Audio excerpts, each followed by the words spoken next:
Shalom, Shalom. puji Tuhan pemirsa The Safe Ministry dimanapun berada. Senang sekali bisa kembali belajar bersama dengan pemirsa The Safe Ministry untuk mempelajari sekolah Sabat.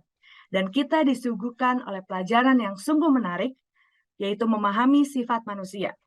Mari kita belajar bersama dengan para panelis, dan untuk doa buka kita minta Pak Fajar untuk memimpin dalam doa buka. Baik, kita satu dalam doa. Bapa kami yang di surga, pada saat ini kami akan mempelajari firman Tuhan melalui pelajaran sekolah Sabat. Kiranya Roh Kudus-Mu hadir di tengah-tengah kami supaya kami dapat boleh menyampaikan satu pelajaran yang berharga tentang kematian ini. Kami serahkan semuanya dalam nama Yesus Kristus, penebus dan juru selamat kami. Amin. Amin. Mari kita dengarkan pengantar yang akan diuraikan oleh Pak Tobing. Baik, terima kasih Saudari Beatrice, pemirsa The Safe Ministry dimanapun kita berada. Kembali kita disuguhkan pelajaran yang sangat menarik minggu ini, yaitu bagaimana kita dapat memahami sifat manusia. Kita coba sama-sama cermati Kejadian 2 ayat 7 sebagai ayat hafalan. Ya, ketika itulah Tuhan Allah membentuk manusia itu dari debu tanah dan menghembuskan nafas hidup ke dalam hidungnya. Demikianlah manusia itu menjadi makhluk yang hidup. Jadi kalau kita benar-benar mendalami ayat hafalan ini, sudah sangat tergambar apa arah pelajaran kita dalam satu minggu ini. Artinya, ya kalau kita bisa simpulkan, manusia itu hanya disebut menjadi makhluk hidup ketika Tuhan Allah menghembuskan nafas hidupnya ke dalam debu tanah yang dibentuk oleh Allah sendiri sebagai bahan dasar untuk diciptakannya atau dijadikannya manusia. Artinya, ya, tadinya Tuhan Allah sudah mencetak debu tanah, ya, seperti bentuk tubuh manusia, itu tidak bisa disebut makhluk hidup. Lalu Allah menghembuskan nafas hidup, itulah baru disebut makhluk hidup. Nah, dalam satu minggu ini, pemirsa The Safe Ministry, kita akan mempelajari beberapa pandangan-pandangan, ya, pandangan-pandangan manusia berbagai, termasuk berbagai pandangan keyakinan orang, ya, dari berbagai macam keyakinan agama terhadap apa itu yang disebut kehidupan dan apa itu yang disebut kematian. Ada yang mencoba mencampur-campurkan antara firman Tuhan yang mengatakan pastilah engkau mati dengan janji dari iblis yang mengatakan sekali-kali kamu tidak akan mati. Jadi dari janji iblis ini, ya, yang mengatakan sekali-kali kamu tidak akan mati, muncul pemikiran bahwa oh, sebenarnya manusia itu tidak pernah mati, ya kan? Sebenarnya manusia itu tidak pernah mati. Kalaupun mati, sebenarnya ada lagi kehidupan setelah mereka mati. Rohnya ini kemana, tubuhnya kemana. Nah, nanti para panelis akan menjelaskan kepada kita secara detail, ya, benarkah, ya, atau setelah manusia mati, kemana perginya rohnya dan fisiknya. Apakah benar ada anggapan yang mengatakan bahwa adanya kebakaan jiwa atau kebakaan roh? Mari kita sama-sama simak uraian-uraian dari para panelis kita. Demikian, Saudari Beatrice. Berikutnya kita akan membahas judul makhluk hidup. Apa poin-poin penting yang Bapak Adri bisa sampaikan untuk sama-sama kita pahami? Silakan, Pak. Baiklah, shalom para pemirsa dimanapun saudara berada. Poin yang utama di sini adalah saya ingin menekankan kepada dasar referensi di dalam buku Ulangan pasal 29 ayat 29. Dikatakan dalam buku Ulangan 29 ayat 29 dikatakan hal-hal yang tersembunyi ialah bagi Tuhan, Allah kita. Tetapi hal yang dinyatakan ialah bagi kita dan bagi anak-anak kita sampai selama-lamanya, supaya kita melakukan segala perkataan hukum Taurat ini. Jadi sebelum saya menjelaskan beberapa poin penting di sini, hal yang perlu kita pikirkan bersama bahwa pelajaran termasuk pelajaran saat ini adalah misteri bagi saya dan saudara sebagai manusia. Itulah sebabnya secara pandangan Alkitab kita imani saja dan tertuju kepada Kejadian 1 ayat 24 sampai 27 dan Kejadian 2 ayat 7 dan 19. Saya ingin mencoba memberikan kurang lebih 2 poin penting yang menjadi kekuatan bagi saya dan saudara untuk percaya kepada Allah, bahwa Allah sanggup untuk melakukan hal-hal yang luar biasa yang saya dan saudara tidak pahami secara detail. Yang pertama dikatakan bahwa Tuhan membentuk manusia secara fisik. Kata-kata ini, kalimat ini adalah sangat mudah dimengerti. Dan yang kedua, kemudian menghembuskan napas hidup ke dalam hidungnya. Demikianlah manusia itu menjadi makhluk yang hidup. Poin yang menarik di sini mengkaitkan Kejadian 2 dan 7 dan Kejadian 1 ayat 26 sampai 27 menekankan kepada poin-poin yang berikut. Allah menciptakan manusia sebagai laki-laki dan perempuan menurut gambar dan rupa Allah. Jadi balik lagi kepada pandangan saya yang pertama, kita imani saja, ya.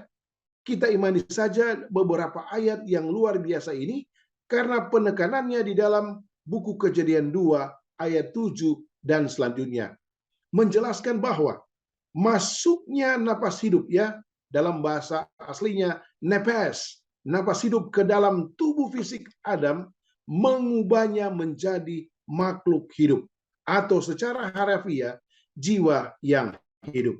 Inilah pandangan-pandangan Alkitabiah yang bisa menguatkan para pemirsa dimanapun saudara berada untuk mengatakan bahwa pikiran dan emosi, kesadaran dan hal yang luar biasa yang ada di dalam kehidupan manusia merupakan satu misteri dan hanya Allah yang sanggup melakukan hal itu berdasarkan pandangan-pandangan Alkitab yang sangat jitu, yang sangat luar biasa, dan kami percaya bahwa kita semua akan berbalik kepada Allah bila mana kita bersyukur dan mengatakan bahwa terima kasih Bapa, Allah sudah memberikan beberapa pandangan yang luar biasa.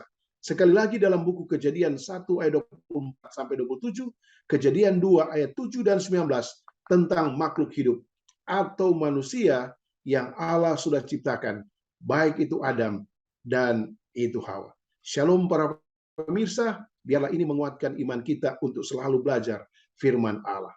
Itu Beatrice yang menarik dari Kejadian 1, 247 dan 2, 7 dan 19. Ada pertanyaan yang muncul nih Pak dari pemirsa The Safe Ministry.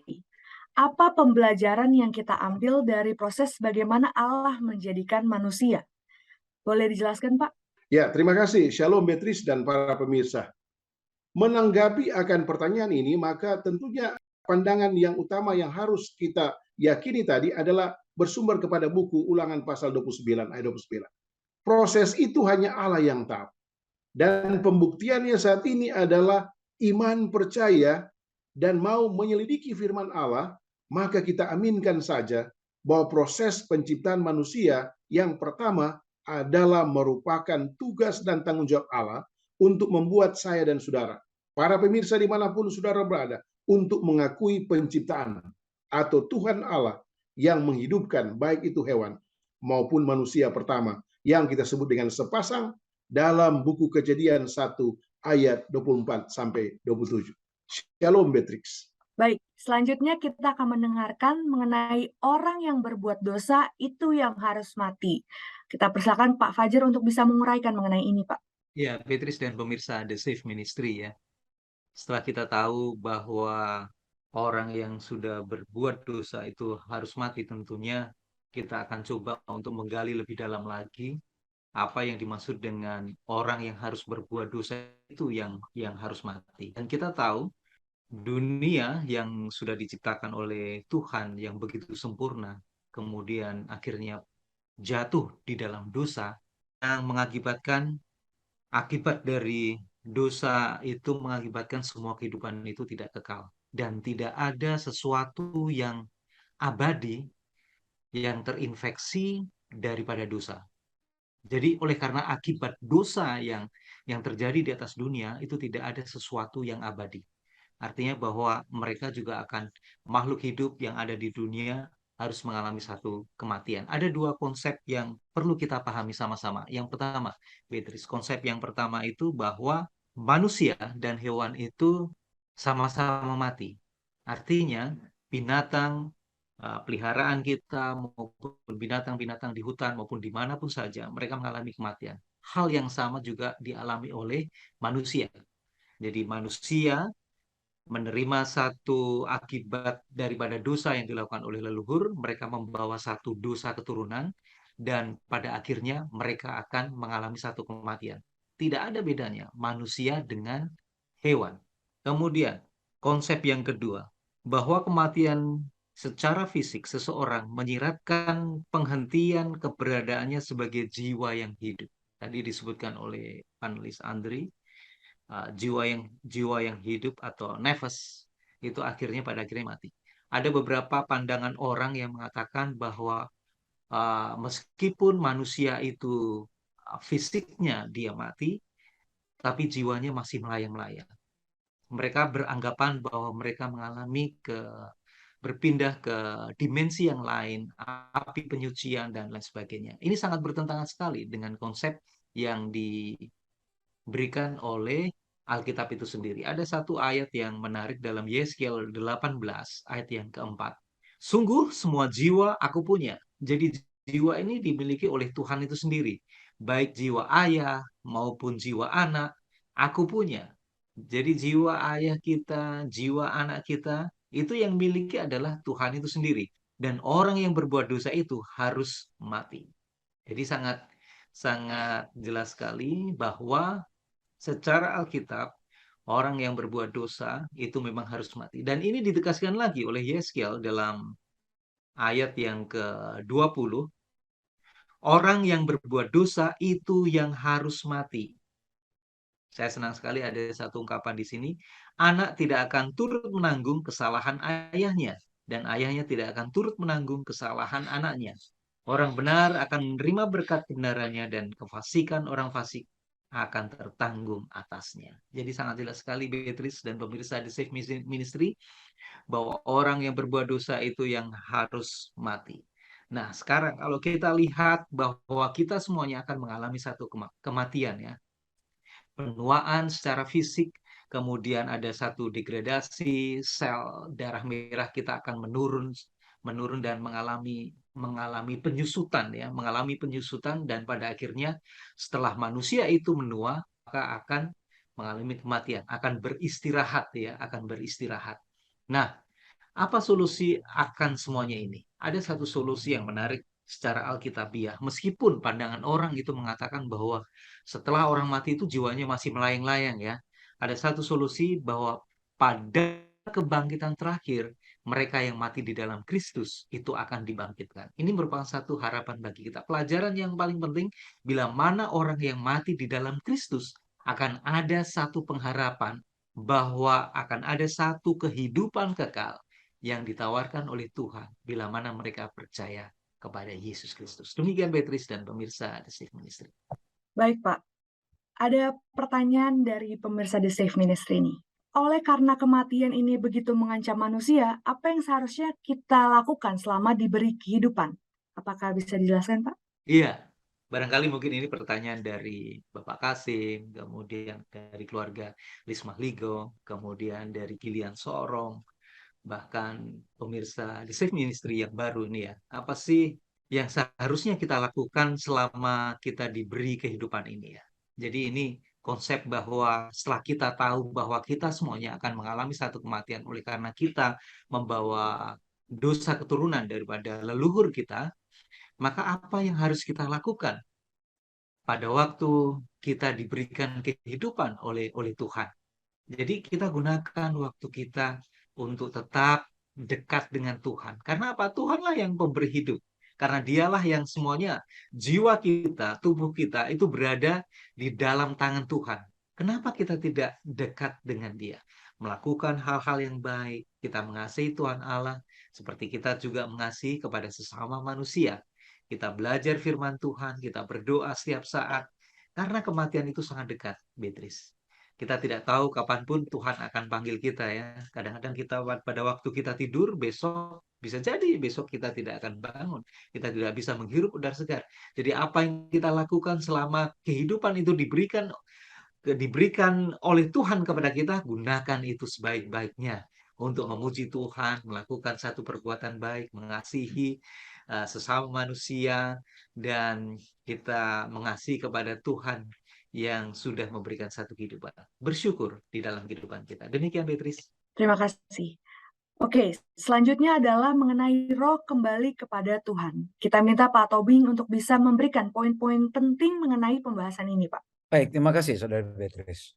Pemirsa The Safe Ministry, ada banyak pemahaman yang beredar atau yang diyakini oleh banyak orang, terutama juga orang-orang Kristen terhadap kalimat yang di dalam Pengkhotbah 12, terutama di ayat 7, yang mengatakan bahwa pada waktu itu debu akan kembali menjadi tanah seperti semula dan roh akan kembali kepada Allah yang mengaruniakannya. Jadi ada pemahaman yang menganggap bahwa ketika seseorang mati, ya ketika seseorang sudah mati, maka rohnya itu akan kembali kepada Allah. Mereka pikir bahwa ini akan menjadi satu makhluk hidup, ya, menjadi satu makhluk hidup yang masih punya kuasa lagi, ya. Atau ada yang menganggap, ada yang beranggapan bahwa kalau dia itu orang benar, ya, kalau dia itu orang benar, maka nanti orangnya langsung masuk ke surga. Kalau orang itu orang jahat, orang itu langsung masuk ke neraka. Ada berbagai macam pandangan. Tapi apa yang Alkitab ajarkan? Manusia adalah jiwa, dan jiwa tidak ada lagi kalau tubuh itu mati. Lalu pertanyaan, bagaimana dengan rohnya? Masih sadar nggak orang itu? Masih sadar nggak rohnya? Bahkan kalau orang itu sudah mati, ya, kembali pada waktu itu debu akan kembali menjadi tanah seperti semula, dan roh akan kembali kepada Allah yang mengaruniakan. Jadi kembali kepada ayat hafalan tadi di Kejadian 2 ayat 7, ya, tidak ada kehidupan selama Allah tidak menghembuskan, ya, nefes tadi, roh hidup, nafas hidup tadi. Jadi kalimat yang di dalam Pengkhotbah 12 ayat 7 ini, ya, itu tidak menunjukkan bahwa roh orang mati itu tetap sadar di hadirat Tuhan, tidak. Nah, nafas hidup yang Tuhan berikan, ya, kepada manusia kembali ke Tuhan, atau dengan kata lain, ya udah sama seperti awal, ya, sama seperti di awal ketika Allah mencetak, membuat cetakan dari debu tanah, ya ini hanya sebagai debu tanah, ya. Walaupun ini nanti menjadi Adam ketika Allah mengembuskan nafas, tapi ketika terjadi kematian ini terpisah. Maka ketika terpisah, ya tidak ada lagi kehidupan. Artinya, ya, artinya tidak ada yang disebut dengan kebakaan jiwa itu. Tidak ada yang disebut kebakaan roh. Jadi artinya Saudari Beatrice dan pemirsa The Safe Ministry, ya, siapapun orang yang sudah mati, rohnya itu tidak bisa menginspirasi menjadi sebuah kehidupan masuk. Ada yang beranggapan begini, katakanlah saya kenal persis misalnya orang tua dari Saudara Fajar misalnya sudah meninggal. Oh, rohnya itu pergi ke keturunannya, ya, pergi ke keturunannya, atau bahkan di antara kita ada yang mungkin anak-anaknya, katakanlah anak-anak dari keturunan orang tua dari Saudara Fajar pergi ke kubur meminta doa, berdoa meminta berkat dari ayahnya, misalnya dari ayah Saudara Fajar, karena ayahnya ini dulu hebat, pelindung bagi anak-anak, lalu minta berkat. Tidak ada itu, ya, tidak ada itu. Jadi jelas, ya, jelas bagi kita orang yang mempercayai Tuhan, sebagaimana kita belajar dari Alkitab, ketika kematian terjadi, apakah itu orang benar atau orang jahat, sama seperti hewan, kita mati saja. Tidak ada lagi kehidupan di kita. Jadi rohnya ya kembali kepada si pencipta, lalu fisik kita kembali menjadi debu tanah. Sudah terpisah ini, tidak ada lagi kehidupan. Ini jelas ini. Jadi jangan lagi kita digoyahkan, ya, oh saya melihat misalnya ada orang-orang yang sudah mati, oh saya bertemu dengan dia, padahal dia sudah mati ratusan tahun lalu, puluhan tahun lalu. Tidak ada itu, ya, tidak ada di dalam Alkitab seperti itu. Ini harus jelas bagi kita, ya. pemirsa The Safe Ministry, kalaupun kita disuguhkan film-film ya dalam bentuk roh, dalam bentuk jin, dalam bentuk apalagi itu ya dengan berbagai macam jenis-jenis spiritisme dari tiap negara, itu adalah ajaran kekafiran, ajaran pagan. Tapi ajaran Alkitab jelas mengatakan mati ya mati, roh dan tubuh sudah terpisah, tidak ada kehidupan. Demikian pemirsa The Safe Ministry. Baik Pak, ada pertanyaan yang muncul di benak saya nih Pak. Pernyataan mengenai kehidupan itu hanya dari Allah. Apa makna yang kita dapat dari pernyataan ini Pak? Pemirsa The Safe Ministry, kalau kita lihat judul ini, roh kembali kepada Tuhan, artinya apa? Kehidupan itu hanya ada kalau nafas hidupnya ke dalam tubuh fana kita ini. Artinya maknanya apa bagi kita? Inilah kebergantungan kita kepada Allah. Inilah bukti bahwa kita itu tidak ada apa-apanya, ya tidak ada yang perlu kita sombongkan baik di hadapan manusia, apalagi di hadapan Allah. Karena kita ini hidup sangat tergantung dari nafas Allah, roh yang dihembuskan oleh Allah. Demikian pemirsa The Safe Ministry. Baik Pak, tadi kita sudah membahas roh kembali kepada Allah. Pelajaran kita semakin menarik nih. Kita minta Pak Adri untuk menguraikan mengenai orang mati tidak tahu apa-apa. Baiklah, shalom para pemirsa dimanapun saudara berada, untuk menangkal atau menjawab kata orang mati tidak tahu apa-apa, maka saya akan coba memberikan beberapa referensi dari firman Tuhan, ya. Referensi dari firman Allah untuk membuat para pemirsa terbuka mata bahwa hanya firman Allah yang sanggup menjelaskan secara detail. Dalam buku Ayub 3 ayat 11 dan 13 dikatakan, dia akan tetap tidur dan beristirahat. Yang kedua, dalam buku Mazmur 146 ayat yang keempat dikatakan, apabila nyawanya melayang, ia kembali ke tanah. Pada hari itu juga lenyaplah maksud-maksudnya. Mudah dimengerti. Dan yang ketiga, Pengkhotbah 9 ayat 5 dan 10 dikatakan bahwa orang mati tidak tahu apa-apa, dan di dalam kubur tidak ada pekerjaan atau akal atau pengetahuan atau hikmat, ya. Dan pernyataan-pernyataan ini menegaskan ajaran Alkitabiah bahwa orang mati tidak sadar. Ada satu pena inspirasi juga yang bisa menguatkan kita, para pemirsa, dimanapun saudara berada. Bagi orang percaya, kematian hanyalah merupakan suatu perkara kecil. Bagi orang Kristen khususnya, kematian hanyalah tidur saja, suatu hal, suatu saat ketenangan dan kegelapan. Hidup terlindung dengan Kristus dalam Allah.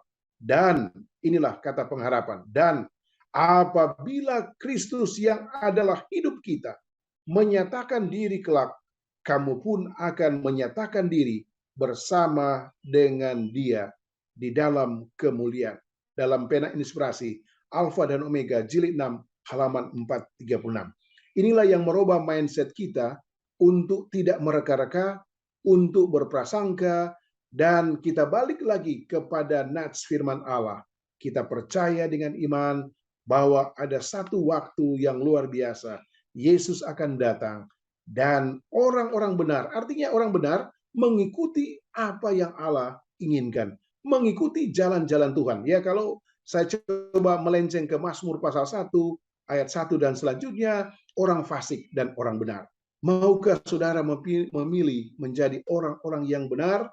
Maka jawabannya jelas di dalam beberapa referensi yang saya sudah bacakan tadi, sehingga menguatkan saya dan saudara di dalam perjalanan hidup kita di dunia yang penuh dengan tantangan, masalah, dan sebagainya. Tuhan memberkati para pemirsa dimanapun saudara berada. Beatrix. Baik Pak, pemirsa ingin tahu nih Pak, mungkin dari Bapak Sugeng Nudiono, Bapak Daniel Gantul, Ibu Gilian dari Sorong, apakah orang Kristen dibenarkan berdoa memohon ampun dan meminta berkat kepada orang mati? Boleh dibantu Pak? Oke. Jadi tadi saya sudah katakan, pandangan-pandangan manusia itu, cara berpikir manusia itu kita harus rubah. Mulai saat ini Alkitab tidak mencatat seperti itu. Tetapi Alkitab berulang-ulang marilah kita memiliki pendapat-pendapat yang positif, sehingga beberapa konsep seperti di dalam buku Ayub pasal 3 ini memberikan satu pandangan bahwa penderitaan yang mengerikan, ya, hal-hal yang ditanyakan oleh Beatrix tadi, dibuat menjadi satu kalimat positif, bahwa marilah kita memiliki satu keyakinan yang pasti, bahwa kehidupan kita, masalah-masalah, apa yang terjadi bagi kakek ataupun saudara kita yang sudah mendahului, tidak akan terjadi secara iman manusia yang berdosa. Tetapi Alkitab membuktikan dan pena inspirasi mengatakan bahwa kita harus setia, menjadi benar, mengandalkan Tuhan, mengikuti ajaran Tuhan. Maka itulah yang akan menjadi feedback bagi saya dan saudara untuk memperoleh kehidupan kekal. Dan nanti di sorga, kita akan bertanya, termasuk pertanyaan dari Beatrix tadi, akan terjawab semua. Karena balik lagi, pelajaran yang kita bahas saat ini adalah misteri bagi saya dan manusia. Karena kita apa? Orang berdosa, bukan penghuni sorga. Shalom para pemirsa, dan terima kasih Beatrix. Baik, Pak. Pak Fajar, pembahasan selanjutnya ini mengenai beristirahat bersama para leluhur, Pak. Apa maksud dari pembahasan ini? Boleh dibantu, Pak? Ya, terima kasih Beatrice. Dan pemirsa The Safe Ministry, ya. Akhirnya semua orang yang berbuat dosa dan menerima yang dosa keturunan daripada Adam dan Hawa, akhirnya mereka juga akan beristirahat bersama dengan para leluhurnya. Banyak sekali di dalam perjanjian lama, contoh tokoh-tokoh Alkitab yang pada saat kematiannya mereka dikumpulkan oleh bersama dengan kaum keluarganya, ya. Seperti halnya Abraham, Ishak, dan Yakub, bahkan para raja-raja bangsa Israel seperti Daud apalagi, ya. Saya akan baca ada beberapa yang menarik ini, yaitu di dalam Kejadian 25 ayat yang ke-8. 20 Kejadian 25 ayat yang ke-8. Ia mati pada waktu ia telah putih rambutnya, tua dan suntuk umur, maka ia dikumpulkan kepada kaum leluhurnya. Jadi Abraham pada waktu sudah cukup tua dan sudah putih rambutnya, pada akhirnya harus mengalami kematian juga. Kemudian Daud. Raja Daud di dalam 2 Samuel 7 ayat yang ke-12. 2 Samuel 7 ayat yang ke-12. Apabila umurmu sudah genap dan engkau telah mendapat perhentian bersama-sama dengan nenek moyangmu, maka aku akan membangkitkan keturunanmu yang kemudian anak kandungmu, dan aku akan mengokohkan kerajaannya. Jadi semua manusia, leluhur Abraham, Ishak, Yakub, kemudian Daud, bahkan raja-raja yang lain, keturunan daripada Daud, mereka mengalami satu kematian dan dikumpulkan oleh leluhurnya. Mereka sudah menyelesaikan tandingan, mereka sudah menyelesaikan dari jerih lelahnya, ya. Dan kita tahu bahwa ada beberapa pelajaran, ya, yang bisa kita petik. Yang pertama adalah cepat atau lambat saatnya kita akan beristirahat dari kerja keras dan penderitaan yang sangat melelahkan di atas dunia ini. Kemudian yang kedua, nenek moyang kita, para leluhur kita sudah mendahului mengalami kematian. Jadi jangan sampai kita berpikir bahwa kita akan hidup kekal di atas dunia yang penuh dosa ini, ya, sebelum kebangkitan yang kedua. Jadi kita pasti akan mengalami kematian. Kecuali bila mana Yesus datang pada kali yang kedua, kita masih bisa menyaksikan secara langsung. Itu satu hal yang sangat luar biasa sekali. Kemudian pelajaran yang ketiga, pada waktu kita mengalami kematian akan dikubur di dekat leluhurnya, artinya bahwa kita itu mengalami kematian tidak sendirian, tetapi kita bersama-sama selama kematian yang tidak kita sadari itu. Meskipun mereka tidak bisa berkomunikasi satu sama lain, namun mereka dan leluhur kita itu dikuburkan bersama-sama. Ada satu waktu bila mana Yesus datang pada yang kali kedua, leluhur kita percaya mereka yang mengalami kematian percaya kepada Yesus, maka pada hari yang mulia itu mereka akan dibangkitkan bersama-sama dengan kita, bersama dengan Tuhan, ya, dan kita akan dibangkitkan bersama-sama dengan Dia. Demikian Beatrice dan pemirsa The Safe Ministry. Baik, Pak. Ada pertanyaan yang harus kita tanyakan dari pembahasan ini, Pak. Ya. Mengapa penting berbuat baik selama hidup di dunia kepada semua orang, terutama kepada kerabat-kerabat dekat, Pak? Iya, betul sekali, Beatrice. Tidak mungkin orang yang sudah mati itu menguburkan dirinya sendiri ya. Tidak mungkin. Harus tadi sudah dijelaskan bahwa orang yang mati dia tidak bisa berbuat apa-apa. Tidak ada satu kegiatan di dalam alam kubur. Jadi orang yang mati itu sudah beristirahat, dia sudah lepas dari jerih lelahnya, dia tidak bisa beraktivitas, dia tidak bisa dimintain tolong. Jadi tidak bisa berbuat apa-apa, bahkan untuk menguburkan dirinya sendiri tidak bisa. Oleh karena itu, orang mati pasti juga membutuhkan orang lain untuk menguburkannya di tempat istirahat yang terakhir. Oleh karena itu, mengapa kita tidak berbuat baik selama kita berada di atas dunia ini? Supaya kita bisa menjalin hubungan yang baik dengan kerabat-kerabat kita, dengan saudara-saudara kita. Karena kita tidak tahu kapan waktunya kita akan mengalami kematian ini. Dan siap untuk dikuburkan ya. Dan dikuburkan oleh saudara-saudara dekat kita. Oleh karena itu, satu nasihat yang terbaik bila mana kita masih diberikan kesempatan oleh Tuhan di atas dunia ini, berbuat baiklah kepada semua orang.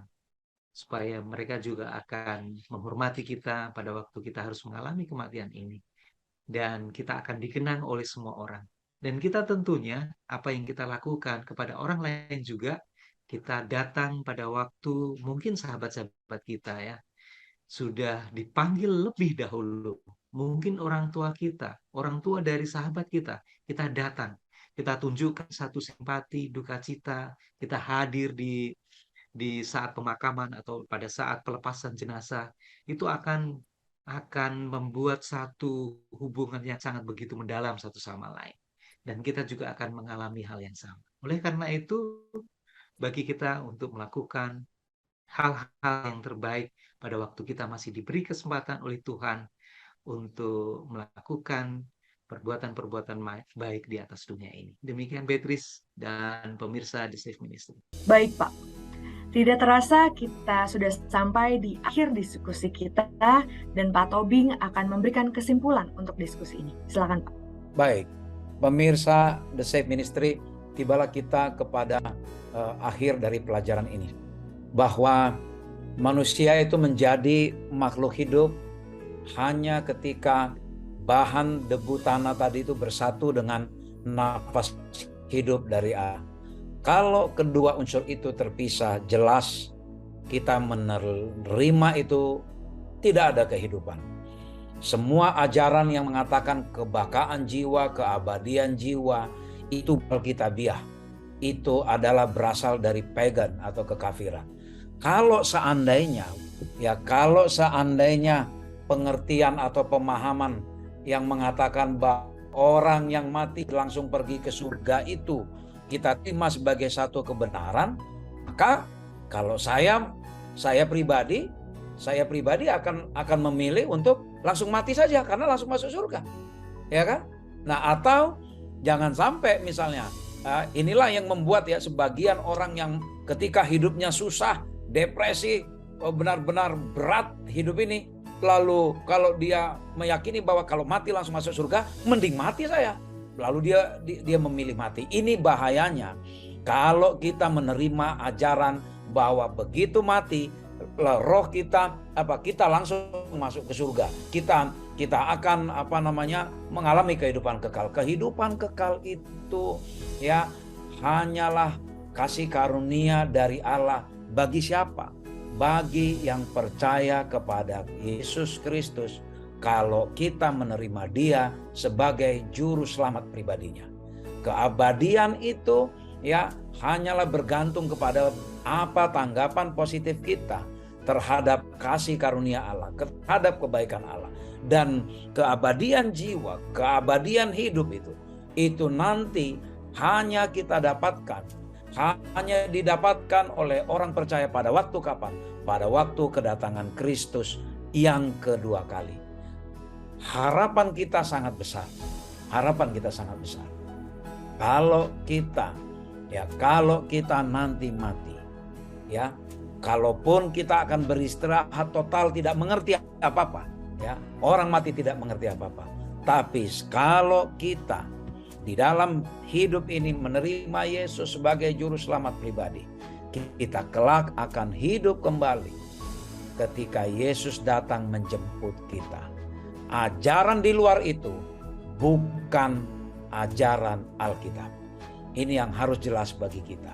Pemirsa The Safe Ministry, mari kita terima Yesus sebagai juru selamat pribadi agar kita kelak mendapat keabadian jiwa itu. Mari kita ajarkan sebanyak-banyaknya, kita kabarkan sebanyak-banyaknya kepada semua orang, agar semakin banyak orang yang menerima Kristus sebagai juru selamat pribadi, agar kita lebih banyak lagi berkumpul bersama Tuhan di sorga kelak. Kiranya Tuhan memberkati kita.